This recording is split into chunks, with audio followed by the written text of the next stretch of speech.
10 millions de téléspectateurs en moyenne chaque semaine depuis qu'il est revenu sur les écrans de télévision et notamment sur TF1 il y a 15 jours. Patrick Jane, alias le mentaliste, bat tous les records. Oui, c'est vrai que la série vire carrément au phénomène. Le personnage interprété par l'acteur Simon Baker, le beau Simon Baker. Ça vous plaît celui-là? Oui, il aime bien. Est devenu culte. Il fait même des émules puisque partout en France fleurissent de vrais mentalistes. Alors, pourquoi cette série plaît-elle autant? Et quel est l'avis de ceux qui rêvent, comme Patrick Jane, de devenir des stars du mentalisme? Une enquête signée Sylvain Meyer. Éric Firson est mentaliste depuis 20 ans. Pour 50 Minutes Inside, il accepte de se soumettre à une petite expérience, analyser l'attitude de Brad Pitt et Angelina Jolie lors du tapis rouge de la cérémonie des Oscars. On peut constater que Angelina Jolie est plus dans le contrôle que Brad Pitt. Elle crée une espèce de forteresse autour d'elle.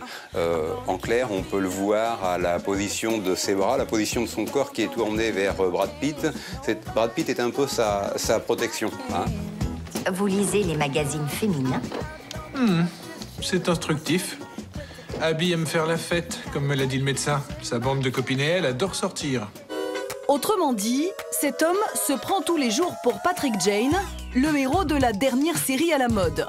Le mentaliste, 10 millions de téléspectateurs en moyenne. Chaque semaine, il résout des enquêtes criminelles en étudiant le comportement des gens.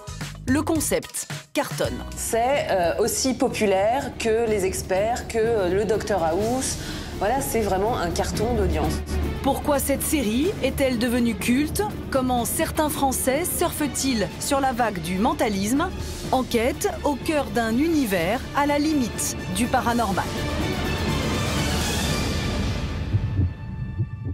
Patrick Jane, CBI. Je suis pas un vrai flic. Je suis plutôt ce que les gens ont l'habitude d'appeler un consultant. 6 janvier 2010, une nouvelle série fait son apparition à la télévision française, Le Mentaliste, l'histoire de Patrick Jane, un homme capable de lire dans l'inconscient de n'importe quel être humain.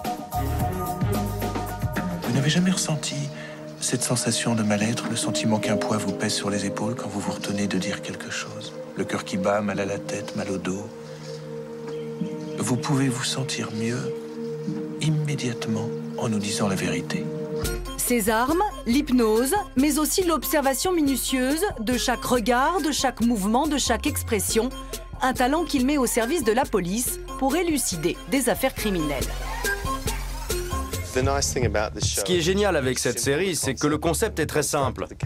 On arrive tout de suite à comprendre que mon personnage a des facultés hors du commun pour lire les comportements. Du coup, on peut s'amuser dans les scénarios.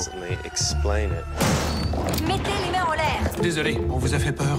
C'est une série policière qui a un ingrédient supplémentaire, c'est le métier de son héros, qui est entre le psychique, peut-être un peu de surnaturel, beaucoup d'intuition, beaucoup d'instinct. Et c'est vrai que ça donne une certaine fraîcheur à la série. Dans le sillage de Patrick Jane, la France découvre alors un nouveau phénomène. Saint-Tropez il y a quelques jours. Ce soir, Éric Firson, l'un des plus anciens mentalistes de France, donne une conférence. Le mentalisme est avant tout la maîtrise et l'exploitation des ressources cachées, autant sensorielles que extrasensorielles. Moyennant 18 € la place, plus de 200 personnes sont venues écouter sa leçon d'apprentissage de technique du mentalisme.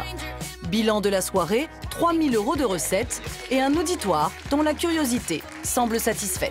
Très intéressant, très instructif. Vous trouvez que c'est assez proche de la série? Non, c'est quand même différent. Hein. La série, c'est quand même plus romancé. Hein. Je pense qu'il y a beaucoup de travail à faire pour arriver à ce genre de choses. En 1 an et demi, Patrick Jane et sa série ont fait des émules dans toute la France. Mais la fiction, c'est la fiction. Reste au public à différencier les vrais mentalistes des magiciens surfant sur le phénomène.